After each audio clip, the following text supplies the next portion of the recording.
اور میں ایسے ہی دماغ کا مالک ہوں۔ ان کمروں کی چابیاں تمہارے پاس ہیں، اور مجھے یقین ہے کہ کسی کے بیجا دخل سے محفوظ رہنے کے لیے اندر گھسنے کے بعد تم نے اسی چابی سے دروازہ پھر مقفل کر دیا ہوگا جس سے تالا کھول کر اندر گھسے تھے۔ مگر میں اتنا احمق نہیں ہوں، میں اس وقت بھی نہ آتا تو تم چوہے دان میں پھنس چکے تھے۔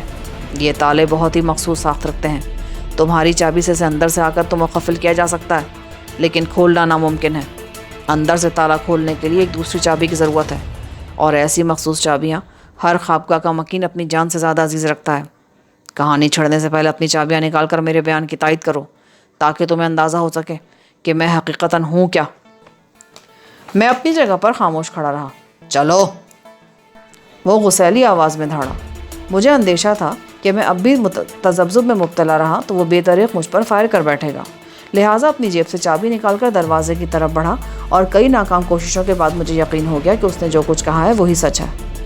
اگر میرے ہی ٹکڑوں پر پروردہ کتے یوں کھلے بندوں مجھے زد دے سکیں تو یہ میرے لیے خودکشی کر لینے کا مقام ہوگا۔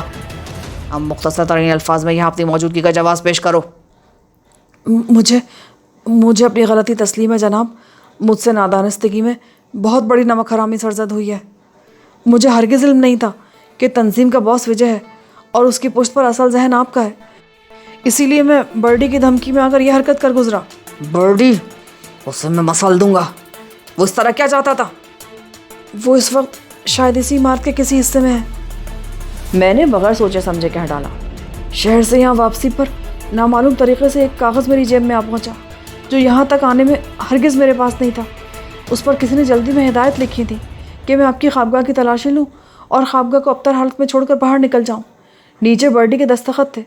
میں نے خوفزدہ ہو کر وہ کاغذ ایک نالی میں پھینک دیا۔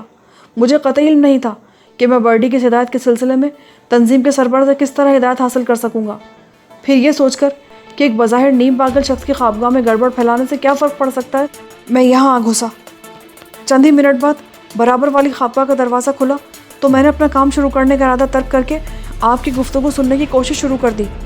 اوہ، اگر وہ کاغذ اسی عمارت میں تم تک پہنچایا گیا ہے تو برڈی یقیناً کسی نہ کسی طریقے سے یہاں گھسا ہے۔ وہ میری توقع سے زیادہ خطرناک ثابت ہو رہا ہے، اور شاید اسے مجھ پر بھی شبہ ہو چکا ہے۔ میری خوابگاہ میں ابتری پھیلا کر وہ شاید قریب سے میرے رد عمل کا جائزہ لینا چاہتا ہے۔ میں دیکھ لوں گا اسے، دیکھ لوں گا میں۔ وہ غرایا۔ اس پر میرا وار چل گیا تھا۔ دل ہی دل میں مجھے اپنی کامیابی کی کافی خوشی تھی، مگر اپنے چہرے پر میں نے کسی ایسے شخص کے تاثرات پیدا کرنے کی کوشش کی جو رنگے ہاتھوں چوری کرتے پکڑ لیا گیا ہو، اور نارائن داس کے سامنے سر جھکائے کھڑا رہا۔ اس نے تو بیچارہ بنا کر مجھے پھنسانے کی کوشش کی ہے، اب میں چال اسے واپس لوٹاؤں گا۔ میں آپ کے حکم کا غلام ہوں سر۔ تم اتنے فرما بردار نہیں ہو صفدر علی جتنے نظر آتے ہو۔ مجھے یقین ہے کہ کیمیا گری اور بھاندرناس کا خط اب تک تمہارے ذہن پر سوار ہے، مگر یہ سن لو کان کھول کے کہ اپنے باغیوں کے ساتھ میرا رویہ بہت ظالمانہ ہوتا ہے۔ اگر تم نے موجودہ حالات کی پیچیدگی سے فائدہ اٹھانے کی ذرا بھی کوشش کی تو یہ سودا تمہیں اپنے لہو کے دام میں چکانا پڑے گا۔ تم شاید میری بات سمجھ رہے ہو۔ میں نے آج تک اپنی تنظیم کو اپنی ذات سے شبہ کا موقع نہیں دیا سر۔ ایک بار برڈی کے خوف سے تم تنظیم سے فرار ہوئے، دوسری بار اس کی دہشت نے تمہیں میری خوابگاہ میں گھسنے پر مجبور کر دیا، اور اب میں تمہیں مزید کوئی وارننگ دینے کا ارادہ نہیں رکھتا۔ اس بار تمہیں راستے سے ہٹا دیا جائے گا۔ میرے لیے خوفزدہ کارکن سے بڑا خطرہ کوئی نہیں ہو سکتا، اور تمہارے اعصاب پر برڈی کی ہیبت طاری ہے۔ مجھے اپنی غلطیاں تسلیم ہے سر۔ میرا لہجہ پشمردہ تھا، مگر اس کی تعریف سن کر میری ریڑھ کی ہڈی میں چیونٹیاں سی رینگنے لگی تھیں۔ میں آپ کی نظروں میں اپنا کھویا ہوا اعتماد بحال کرنے کی پوری کوشش کروں گا۔ اس نے ریوالور جیب میں ڈال لیا اور مجھے درمیانی دروازہ کھول کر گیتا رانی کی خوابگاہ میں داخل ہونے کی ہدایت کی۔ میرا ریوالور اس نے اپنی بائیں جیب میں رکھ لیا تھا، جبکہ اس کا داہنا ہاتھ اس کے مہیب ریوالور سمیت جیب میں موجود تھا، اور پتلون کی پھولی ہوئی جیب پر نال کا ابھار کسی بھی لمحے میری جانب آگ اور پگھلا ہوا سیسا اگل سکتا تھا۔ اس نے گیتا کی خوابگاہ میں ایک دیوار کی خوبصورت چوبی الماری کے قریب جا کر بائیں ہاتھ سے ہنسوں والے قفل کے ڈائل کو کسی خاص ترتیب سے گردش دی، اور پٹ کھلنے کی بجائے کسی خودکار مشینی نظام کے تحت وہ دیو ہیکل الماری ہلکی سی آواز کے ساتھ آگے کھسک آئی۔ الماری کے عقب میں دیوار میں ایک راستہ پیدا ہو گیا۔ چلو، اس نے ایک طرف کھسک کر مجھے اس تاریخ خلا میں داخل ہونے کا حکم دیا۔ میرا دل بے اختیار اچھلنے لگا۔ نارائن داس ابھی تک پوری رازداری کے ساتھ اپنے مجرمانہ مشن کو آگے بڑھا رہا تھا۔ اس نے اپنے گرد حالات و واقعات کا ایک ایسا مضبوط قلعہ تعمیر کیا ہوا تھا کہ اس کی ذات ہر خطرے سے محفوظ تھی۔ مگر اب میں اس کا راز جان چکا تھا۔ اس کی پوری کوشش یہ ہوتی کہ پہلی فرصت میں مجھ سے چھٹکارا حاصل کر لے۔ مجھے شبہ تھا کہ 24 الماری کے عقب میں نمودار ہونے والا تاریخ خلا کسی تہہ خانے کا خفیہ راستہ ہے، اور میرے اس پار پہنچتے ہی نارائن داس بے دریغ مجھے ختم کر دے گا، اور الماری کو دوبارہ اس جگہ پر لانے کے بعد اسے نہ میری لاش کی فکر ہوگی اور نہ ہی راز افشا ہونے کا خوف رہتا۔ میرا تردد دیکھ کر وہ ہنسا۔ آگے بڑھو احمق آدمی، یہ کوئی چوہے دان نہیں ہے۔ اور اسی کے ساتھ اس نے الماری کے بغلی فریم میں نصب کوئی بٹن دبایا۔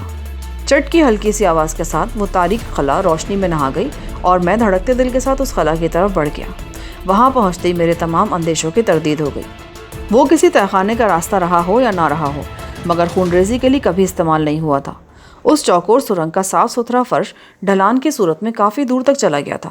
راستے میں 2 جگہ مناسب روشنی والے برقی قمقمے جھلملا رہے تھے۔ میرے اندر پہنچتے نارائن داس بھی پھرتی کے ساتھ اس طرف آ گیا، اور میری لا علمی میں اس نے نہ جانے کیا کیا کہ 24 الماری نے اس خلا کو دوبارہ یوں بند کر دیا کہ ہم دونوں طرف سے اس چوکور سرنگ میں مبہوس ہو گئے۔ یہ راستہ میرے ذہن کی تخلیق ہے، کوئی وہم بھی نہیں کر سکتا کہ الماری کی پشت پر کوئی چور راستہ ہے، اور اب میں تمہیں اپنی زیر زمین دنیا کی سیر کراؤں گا۔ بلا شبہ یہ راستہ تو بہت محفوظ ہے۔ سرنگ کی محدود فضا ہمارے قدموں کی چاپ سے گونجتی رہی۔ نارائن داس میرے پیچھے چلا آ رہا تھا، اور اس کا داہنا ہاتھ اب بھی ایک لہجے کے لیے جیب سے باہر نہیں آیا تھا، لیکن میں اتنا احمق نہیں تھا جو اس وقت کوئی حرکت کرنے کی سوچتا۔ اول تو اس مسلح مکار اعظم کو زیر کرنا یا دھوکہ دینا ہی محال تھا، اور اگر میری ایسی کوشش برابر بھی ہوتی تو وہ سرنگ میرا ہی مقبرہ بن جاتی۔ نارائن داس کی خوابگاہ میں داخلے کے دوہرے حفاظتی نظام کا تجربہ میرے ذہن میں تازہ تھا، اور مجھے یقین تھا کہ میں 24 الماری کو اس جگہ سے سرکانے میں کسی قیمت پر کامیاب نہیں ہو سکوں گا۔ سرنگ کے دوسرے دہانے پر کیا تھا یہ میرے علم میں نہیں تھا، لہٰذا میں زندہ درگور ہونے کی کسی رضاکارانہ کوشش کا قطعی حوصلہ نہ رکھتا تھا۔ فی الحال میں نے خود کو حالات کے دھارے پر ہی چھوڑ دیا تھا۔ وہ چوکور ڈھلان دار سرنگ شیطان کی آنت کی طرح طویل تھی اور آگے جا کر ایک طرف گھوم گئی تھی۔ اس موڑ کے بعد بھی روشنی کا انتظام موجود تھا۔ اپنے اندازے کے مطابق میں نارائن داس کے ہمراہ اس وقت سطح سے زیر زمین پہنچ چکا تھا، اور شاید آنند بھون کی اصل عمارت کے نیچے سے بھی نکل چکا تھا، کیونکہ موڑ کے بعد فرش کا ڈھلان ختم ہو چکا تھا، اور نارائن داس کی خوابگاہ عمارت کے سرے پر بنے ہوئے ایک بڑے سے کمرے کے بعد واقع تھی۔ اب تک ہم جتنا بھی فاصلہ طے کر چکے تھے وہ اس بڑے کمرے کے عرض سے کہیں زیادہ تھا۔ کچھ دیر بعد سرنگ کے بند دہانے پر اس کا سفر ختم ہوا۔ اب تم پوری طرح ہوش میں رہو گے۔ اس بند راستے کے اس پار میرا ایک گونگا اور بہرا ملازم موجود ہے۔ وہ میرا معتمد خاص ہے، مگر وہ بھی مجھے پاگل ہی سمجھتا ہے۔ فرق صرف یہ ہے کہ دوسرے میری حماقتوں کا کھلے بندو اظہار کرتے پھرتے ہیں، جبکہ یہ میری ہر حرکت کو سینے میں محفوظ رکھتا ہے۔ وہ ہمیں روشنی دکھائے گا، اور میں بظاہر مجنونہ حرکتیں کرتا ساتھ ساتھ چلوں گا۔ تمہاری ذرا سی لغزش پر میرا ریوالور چل جائے گا، یہ یاد رکھنا۔ میں خاموش کھڑا رہا۔ وہ بڈھا اس قدر پراسرار و عیار تھا کہ آہستہ آہستہ اس کا خوف میرے ذہن پر غالب آتا جا رہا تھا۔ مجھے وہ وقت بھی یاد تھا جب میرے اور امیر خان کے سامنے سنہا نے اسے سخت لہجے میں ڈانٹا تھا، تو وہ اس بری طرح خوفزدہ ہو کر وہاں سے بھاگا کہ مجھے بھی اس کی بیچارگی پر رحم آیا تھا۔ مگر اب کوئی سوچ بھی نہیں سکتا تھا کہ یہ شخص عملی زندگی میں اس قدر بے ضرر اور مظلوم بہروپ دھارے رہتا ہوگا۔ ہمارے سامنے اب ربڑ جیسی ساخت کا مگر ٹھوس اور سخت دروازہ حائل تھا۔ نارائن نے آگے بڑھ کر چھت میں بظاہر نظر نہ آنے والے سیمنٹ کے مختصر اور چوکور حصے کو اوپر کی طرف دبایا، اور وہ سیاہ دروازہ ہلکی آواز کے ساتھ داہنی جانب سرکتا چلا گیا۔ دروازہ ہٹتے ہی بدبو کا ایک تیز بھپکا سرنگ کے دہانے سے اندر داخل ہوا۔ اس قسم کی بدبو تالابوں وغیرہ کے کنارے عام طور پر پائی جاتی ہے۔ پھر نارائن نے اچانک ایک زوردار قلقاری ماری اور مجھے بہرحمی کے ساتھ آگے دھکیل دیا۔ بے خیالی کے باعث میں اپنے ہی زور میں آگے کی طرف لڑکھڑایا، اور دوسری جانب اگر کوئی مضبوط ہاتھ مجھے نہ تھام لیتا تو یقیناً میرا چہرہ فرش سے ٹکرا کر لہو لہان ہو گیا ہوتا۔ مجھے تھامنے والے نے نیم تاریکی میں مجھے سیدھا کیا، اور اسی وقت وہ حصہ تیز روشنی میں نہا گیا۔ یہاں ایک بلند اور ہلکی ٹرالی پر بیٹری سے منسلک طاقتور سرچ لائٹ موجود تھی۔ نارائن بالکل بے وقوفوں کی طرح اس کے گرد ناچ رہا تھا، ساتھ ہی اس کے حلق سے بے معنی غرہٹیں بھی پیدا ہو رہی تھیں۔ وہ بار بار بندروں کی طرح اچھل کود بھی کر رہا تھا۔ نارائن سے پھسلتی میری نظر اس شخص پر پڑ گئی جو چوکور سرنگ کے دہانہ دوبارہ بند کر رہا تھا۔ وہ اوسط قامت مگر مضبوط بدن کا مالک تھا، اور اس وقت اس کی پشت میری جانب تھی۔ پھر اس بدبو کا راز بھی راز نہ رہا۔ چوکور سرنگ سے نارائن داس نے مجھے جہاں دھکیلا تھا وہ ساخت کے اعتبار سے کوئی پختہ برساتی نالا معلوم ہو رہا تھا، جو 3 فٹ چوڑا اور 6 فٹ اونچا تھا۔